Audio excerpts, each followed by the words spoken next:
Okay, we've done some videos explaining the ins and outs of hockey, but we've also been asked to explain the playoffs. Makes sense. We'll do it. Pete, what are the Stanley Cup playoffs? The playoffs are a tournament that come at the end of the regular season. 16 teams get into the playoffs, and at the end of it, the one team left standing wins the Stanley Cup. This is a popcorn maker, but it looks like the Stanley Cup, and that is the coolest trophy in sports. It's amazing. You get your name etched in it. If you win, you get your own day with it. You usually drink something out of it, or if you're Brad Marchand, you eat cereal out of it. It is the coolest trophy in sports, and we're not just saying that because I think the one thing that non-hockey fans will always give hockey is that they have the coolest trophy. Coolest trophy, and a lot of fans will also say it's the best playoffs in sports. It's the best playoff tournament. The intensity is crazy. So even for fans who aren't necessarily there for the regular season in games 1 through 82, a lot will tune in for the playoffs. What happens in the playoffs? 4 rounds are played. As Pete told you before, there's 16 teams. 4 rounds are played. You start with the 16 teams, and half of the field is eliminated in each round. Now, each round, best of 7. 2 teams play each other until one team wins 4 games. The winner advances to the next round. The other team goes home. Format for each series goes like this. First 2 games, games 1 and 2, are at the higher seeds arena. Second 2 games of the series, game 3 and 4, those are played at the lower seed. Then they alternate the rest of the way. Game 5, higher seed. Game 6, lower seed. Game 7, a decisive game 7 winner take all is played at the higher seeds arena. So there's 4 rounds, and how do they break down? Well, the first round is called the first round. The second round is called the second round. We don't have cool names for those. But once you get to the third round, those are the conference finals. So there will be 2 teams remaining in the Eastern Conference playing for the right to be crowned the Eastern Conference champion, and 2 teams remaining in the Western Conference playing to become the Western Conference champion. Those 2 teams will meet in the Stanley Cup final to play for, you guessed it, the Stanley Cup.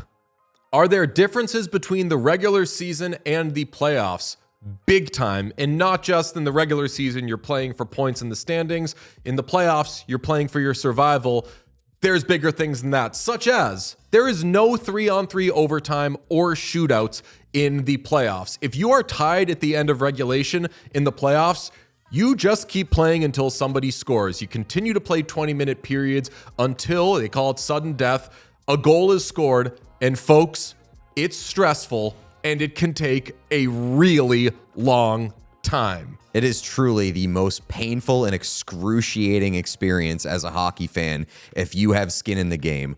Surviving those overtime periods in the playoffs can be a massive challenge for fans. One of our favorite things about overtime in the playoffs is you could play 3, 4, 5, 6 overtimes and you're there all night. Players get hungry, and after the game, there's just pizza everywhere. They're slamming pizza. They're eating food. They're eating peanut butter and jelly, not after the game, during the game. They are housing food in the intermission because this is like part of their day now. Calories. They've got they're expending so much energy. Also, as those overtimes go on, the hockey gets terrible. Horrible. You're, as a fan, you're more stressed watching it. And all the players are worse. It absolutely rules. Another way in which it's different is officiating. Officials never want to be part of the story. These games matter a lot. So refs are a little more lenient. They're not going to call what you call a ticky-tack penalty, which is a penalty where you say, did he really get him there? Was an infraction really caused? I'm not too sure. Refs got to be a bajillion% sure to make a call, because if they make the wrong call and a goal is scored and the game is changed because of something a ref did, oh boy, that's not good. So they're a little more lenient. As they put it, they'll say they're letting them play. Yeah, the bigger the game is, the more reluctant officials are to call something that's on the line. So if you're talking about a game 7 or a game late in the playoffs, you're probably looking at a game where players are getting away with a lot. Refs also a lot less likely to call penalties in overtime for that same reason, because A power play in the postseason can really change the balance of a team's whole path and whether or not they're going to make it. Also in the playoffs, physicality goes way up. It's the bigger, heavier, sometimes even the slower teams that can be successful, because over a 7-game series, you want to wear the opponent down. So a lot of times in the regular season,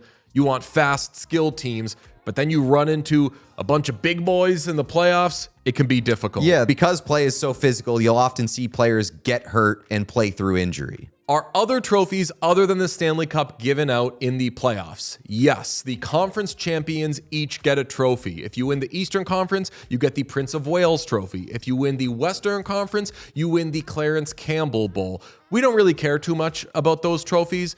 The most important non-Stanley Cup trophy in the playoffs is the Conn Smythe Trophy, which is awarded to the most valuable player of the playoffs. Usually, it goes to a player from the team that wins the Stanley Cup, but we have seen players like Connor McDavid and Jean-Sebastien Giguère win the Conn Smythe despite being on the losing team. There's also superstitions and traditions that will pop up throughout the course of Stanley Cup playoff runs. Superstitions, some teams will win a conference trophy and refuse to touch it, or touch it with the belief that it helps them power them towards a Stanley Cup or prevents them from being jinxed when it comes towards winning a Stanley Cup.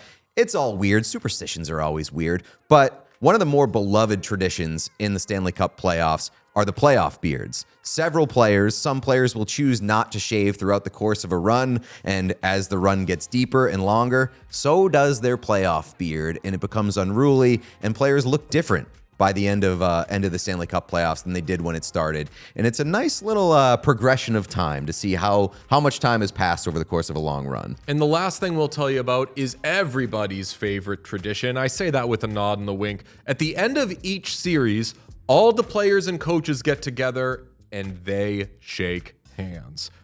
That sounds kind of normal, but everyone gets really excited about it. And I don't mean the players get super excited about it. Maybe they're just happy. It's like a, hey, attaboy, respect kind of thing.